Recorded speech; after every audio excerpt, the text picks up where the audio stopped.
Kulex Soliman ang malupit sa katotohanan sa bunyog pagkakaisa. Ayan po mga kabunyog, mga kababayan, bumili na po kayo ng maraming popcorn pa. Popcorn please. Sinibak po, no? Ito ay talagang laman ng bawat balita, no? Bigyan natin ng masayang reaksyon. Sinibak na po sa posisyon, sa kanilang posisyon sa House of Representatives, si Aling Gloria, no, bilang House Senior Deputy Speaker sa Kongreso, at yung isang congressman mula sa Davao City, si Congressman Isidro Ungab.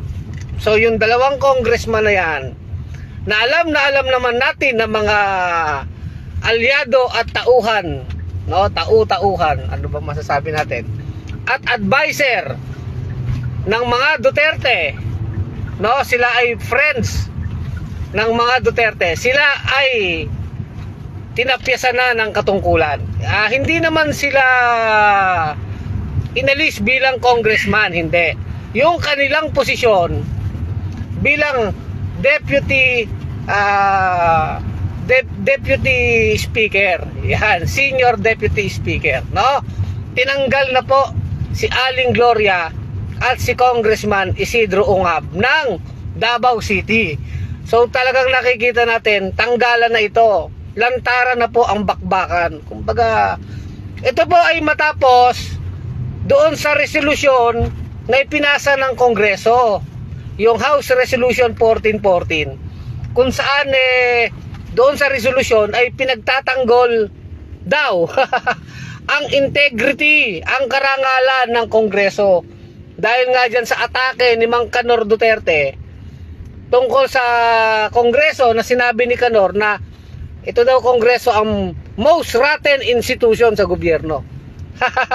Mukhang may tama din naman si Canor doon, no? Kaya lang nagkataon, nag-away-away na sila, no?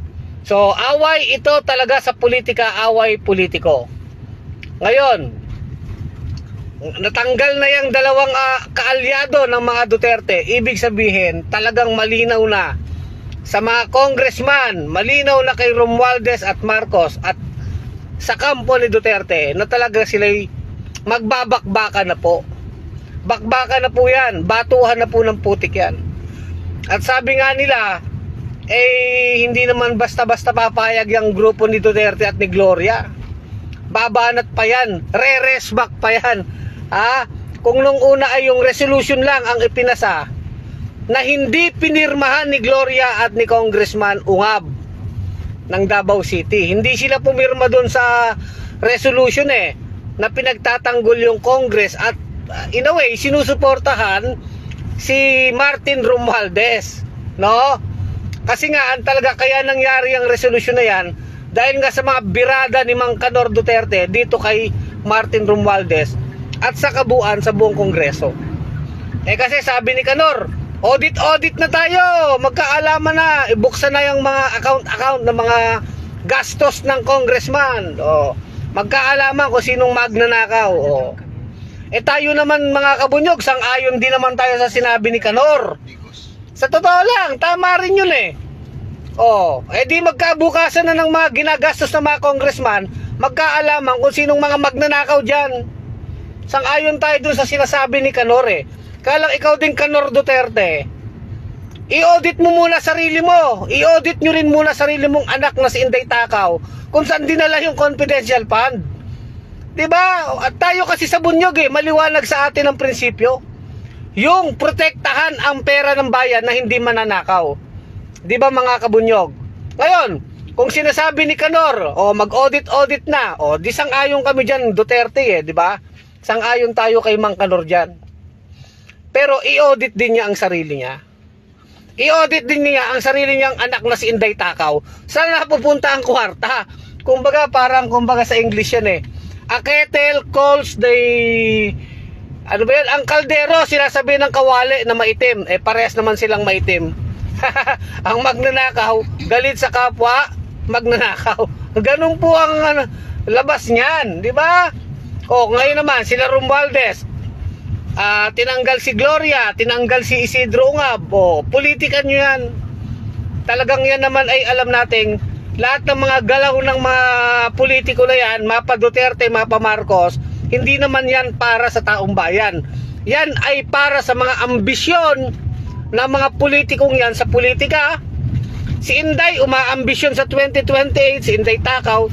Ito din naman si Martin Romualdez, isang oportunista, na corrupt din naman yan, trapo din yan, umaambisyon din sa 2028.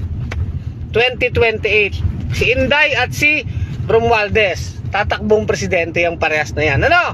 Ganun lang yan. Madaling intindihin yan, mga kabunyog, mga kababayan.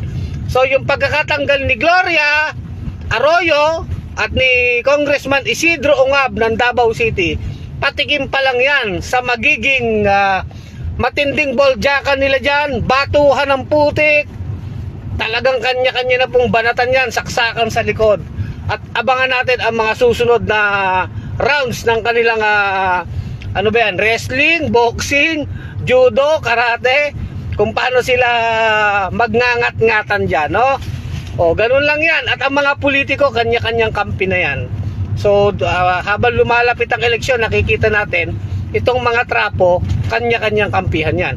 Basta ang mahalaga dito, nakikita ng taong bayan, ganito kabulok ang sistema ng politika. Na itong mga trapo na to, nagminsan magkakaaway, minsan magkakaibigan, magkakabati sila, kampi-kampi sila. Minsan nag-aaway-away sila. Depende sa kanilang pangsariling interes. Wala naman silang iniisip na interes at kapakanan ng taong bayan, kundi sarili nilang mga pagnanakaw at mga ambisyon sa politika. Yan po ang katotohanan dyan. So mapa Marcos, mapa Duterte, mga bulok na trapo yan. Tayo sa bunyog, para tayo sa katotohanan, para tayo sa interes ng inang bayan. Muli, ito si Kulex Soliman, ang malupit sa katotohanan sa bunyog pagkakaisa. I-share natin ito, mga kabunyog. Mga kabunyog, mga kababayan, tuloy ang laban.